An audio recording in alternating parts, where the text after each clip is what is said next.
खानदानी कुम्हार था। उसके पिता भी मटके बनाया करते थे और वो भी। और अब उसके साथ उसका बेटा योगेश भी मटके ही बनाता था। देखो बाबा, मेरा मटका कितने अलग आकार का है। हाँ, अच्छा है। पर बेटा, इसकी गर्दन इतनी पतली है कि इसमें से पानी निकालने के लिए इस मटके को टेढ़ा करना होगा। अब वो तो है, ऐसे मटके ज्यादा ग्राहकों को पसंद नहीं आते, लेकिन अब तुमने बना ही दिया है तो अच्छा है। बाबा, तो क्या सिर्फ वही मटके बिकते हैं जो आम होते हैं? ज्यादातर तो वही बिकते हैं, इसलिए हम हमेशा वैसे ही मटके बनाते हैं। पर मुझे याद है, जब आखिरी बार मैंने ऐसा मटका बनाया था तो वो बहुत महंगे दाम पर बिका था। अच्छा है, इस मटके के भी हमें अच्छे ही दाम मिलेंगे, देख लेना बाबा। हाँ। तभी रुक्मिणी उन दोनों के लिए चाय लेकर आई। योगेश बेटा, मुझे लगता है तुझे शहर जाकर कोई और काम करना चाहिए। इस काम में रखा ही क्या है? तेरे बाबा जिंदगी भर यही करते रहे। देख हमारी हालत, पूरी जिंदगी गरीबी में काटनी पड़ी है। नहीं माँ, मुझे शहर वहर नहीं जाना। और तो और मुझे मिट्टी से चीज बनाना बहुत पसंद है। मैं कहीं नहीं जा रहा। देख बेटा, मेरा काम है तुझे समझाना। तू मेरी बात मान या ना मान, वो तेरी मर्जी। अच्छा, ये सब छोड़ो रुक्मणी। तुमने कहा था कि तुम योगेश की शादी की बात करने वाली हो अपने भाई से। उसका क्या हुआ? भैया तो राजी है हमें अपनी बेटी देने के लिए। तो देर किस बात की? बात आगे बढ़ाओ। वैसे भी मैं चाहता हूँ कि जल्द से जल्द योगेश की शादी हो जाए। ठीक है, तो मैं इस रविवार को सगाई की रस्म रखवाती हूँ। वाह, ये हुई ना बात। अपने शादी की बात सुनकर योगेश भी बहुत खुश था। रविवार के दिन सुरेश का घर फूलों से सजा हुआ था। घर में काफी मेहमान थे और फिर सुरेश ने आभा को अंगूठी पहनाई और उन दोनों की सगाई हो गई। सभी लोग बहुत खुश थे। फिर क्या था, अब से रुक्मिणी रोज योगेश को शहर जाकर काम करने के लिए दबाव डालने लगी। सुन बेटा, अब तेरी शादी होने वाली है, तुझ पर जिम्मेदारी बढ़ने वाली है, तेरी कमाई भी बढ़नी चाहिए। अगर तू यही मटके बनाते रहा तो ऐसे ही गरीब रहेगा। मेरी बात सुन, शहर जाकर कोई अच्छा काम ढूंढ ले। नहीं माँ, मैंने कहा ना मुझे शहर नहीं जाना, मैं यही खुश हूँ। रुक्मिणी का दबाव भी योगेश पर काम नहीं आ रहा था। योगेश को अपने काम से बहुत प्यार था। कुछ ही महीनों में योगेश और आभा की शादी हो गई और रुक्मिणी इस इंतजार में थी आभा के घर आते ही। बेटा, मैं तुम पर एक बहुत बड़ी जिम्मेदारी डाल रही हूँ। मेरा बेटा मेरी बात नहीं सुनता। उसके अच्छे भविष्य के लिए मैं चाहती हूँ कि वो शहर जाकर कोई काम करे, पर वो है कि वो यही रहना चाहता है। अब तुम ही उसे मना सकती हो। मैं कोशिश करूँगी माँ जी। फिर एक दिन योगेश अकेला मटके बना रहा था। आभा उसके पास आ गई। अरे आओ आओ, ये देखो कितना बढ़िया मटका है। हाँ, बहुत अच्छा है। क्या बात है, तुम्हें कुछ कहना है? मैं सोच रही थी कि कब तक आप ऐसे मटके बनाओगे? क्यों ना हम शहर जाकर कोई काम ढूंढे? नहीं आभा, मैं जानता हूँ कि ये सब मेरी माँ ने तुम्हें बोला होगा, पर मेरी बात अच्छे से समझ लो। मुझे मिट्टी का बर्तन बनाने का बहुत शौक है।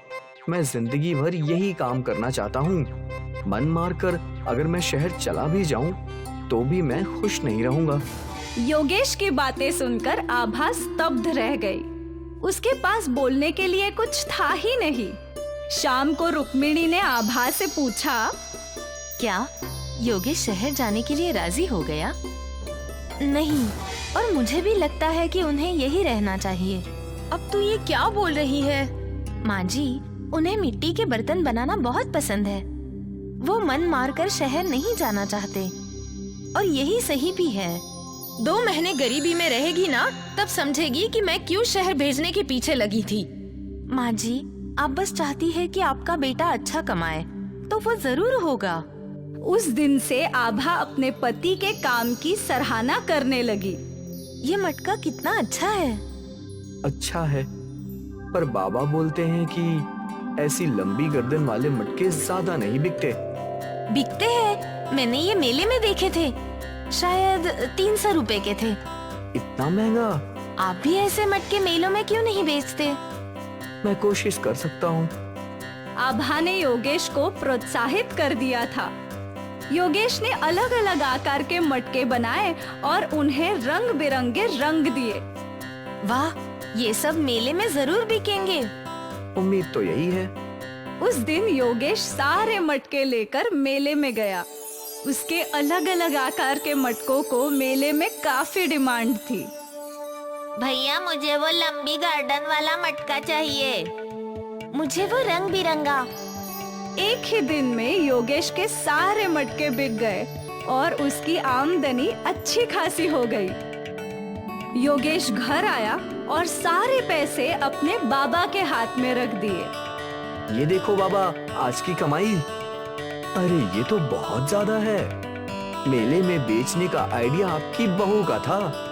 जुग जुग जियो बहू, और हमेशा अपने पति का साथ देना, वरना कुछ औरतें होती हैं जो पति को सिर्फ शहर भेजना चाहती हैं।